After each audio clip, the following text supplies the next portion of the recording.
YouTube, what's going on? It's Juan Gotti here with another Washington football team video, and in today's video, I'm coming on here to talk about 5 things we should watch out for in the preseason game versus the New England Patriots tomorrow. So without further ado, let's get straight into today's video. But before we do, make sure you guys go down below, leave a like on this video, subscribe if you're new, and turn on post notifications so you get notified when I upload a video about the NFL, or in this case, our Washington football team. Also, on this, actually do me a favor, follow me on Instagram and Twitter at Juan Gotti Talking Sports. The links are down below in the description.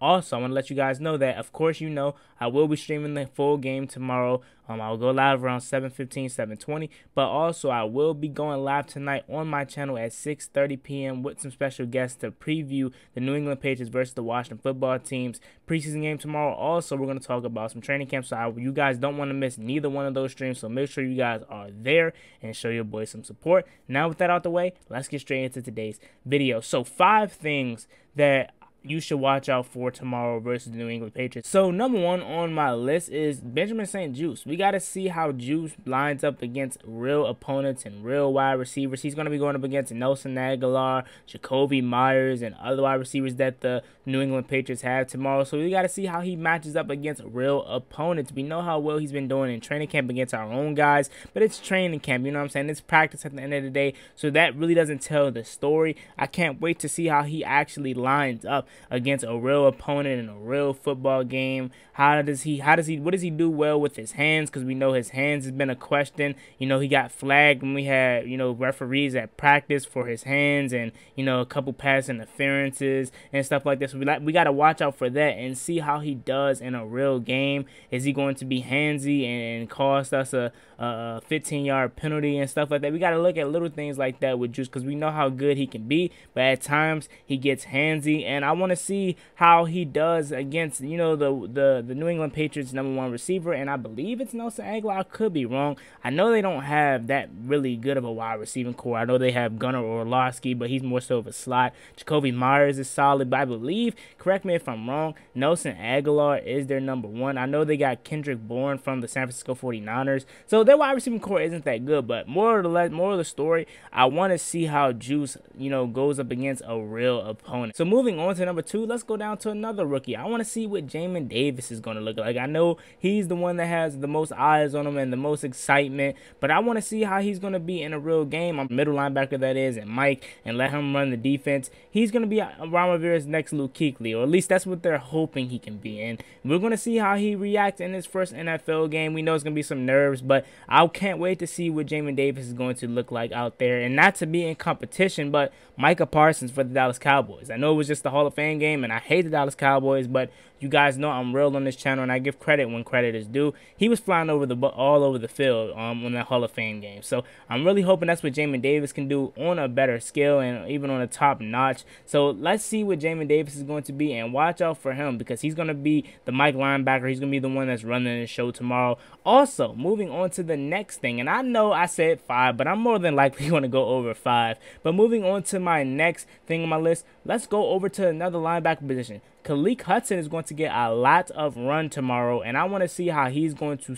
be with the ones and be at weak side linebacker, because I'm telling you guys, at some point in the season, if Khaleke Hudson has a phenomenal preseason and has balls out in the rest of training camp, he's going to take over that weak side linebacker position. I believe that's the smartest way to go, and in my opinion anyway. I don't know if they're actually going to do it, but I have a gut feeling that at some point in the season, they're going to give that weak side linebacker spot to Khaleke Hudson and move Jamin Davis to the middle, and John Boss is going to go to the bench, and then we're going to have Cole Holcomb strong side. So I want to see what Khaleke Hudson is going to look like at weak side linebacker. I obviously want to see if he's capable enough of playing it. Obviously, we've seen him in little glimpses last year in that Seattle Seahawks game where he led the team in tackles in that game. I believe it was like 15 tackles. So we know the guy's a tackling machine, but I want to see what he's going to look like when he's getting a lot of snaps, because last year he really didn't play outside of that one Seattle game, like I said, when Cole Holcomb was hurt. Moving on, let's talk about special teams. I know kick return and punt return has really been,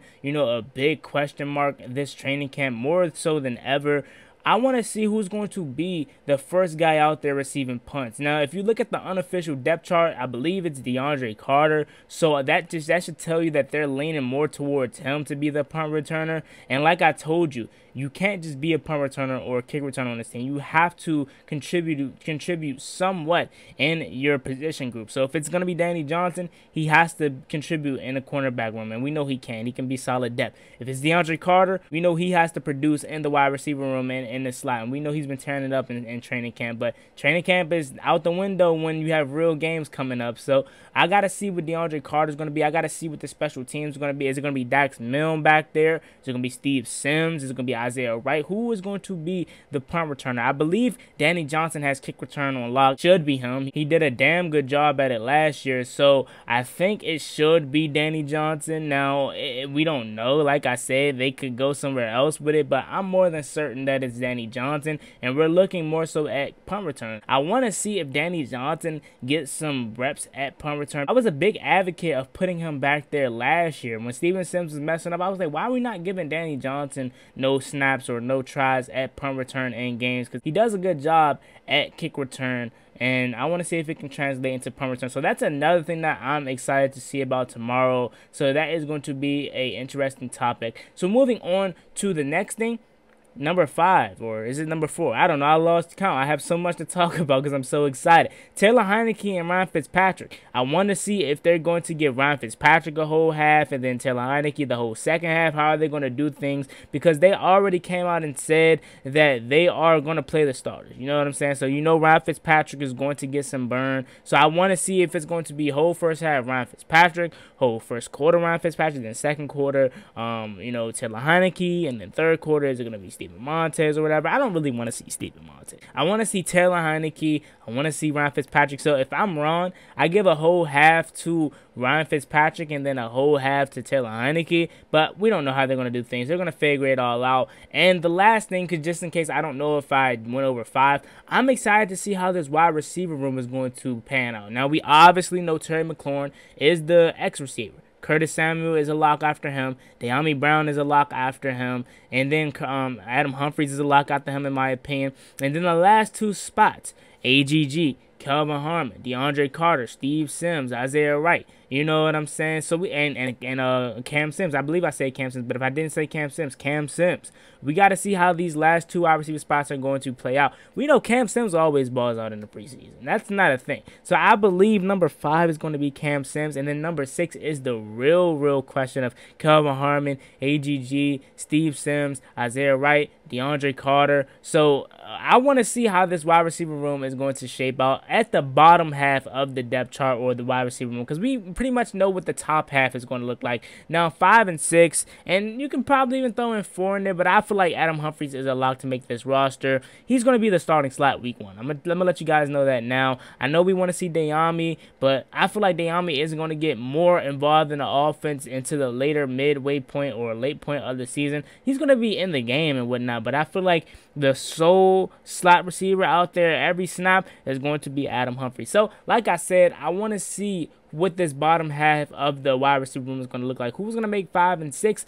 So yeah, man, those are my 5/6 things that I wanted to talk about here. 5 things that we should watch out for. Let me know 5 things that you think we should watch out for tomorrow that I didn't name. I'll be reading every comment. So man, make sure you guys like this video, subscribe if you're new, and turn on post notifications so you get notified when I upload a video about the NFL, or in this case, I'll watch the football team. Also, don't forget to follow me on Instagram and Twitter at juangottiwft. And don't forget, I will be streaming tonight at 6:30 p.m. and I will be streaming the game tomorrow at 7:30. I'll be going live around 7:20, so make sure you guys are there for both streams. I appreciate the support and love. It's me, boy Juan Gotti. I'm out. Peace. Cost me one time, that's gonna get you popped. Get you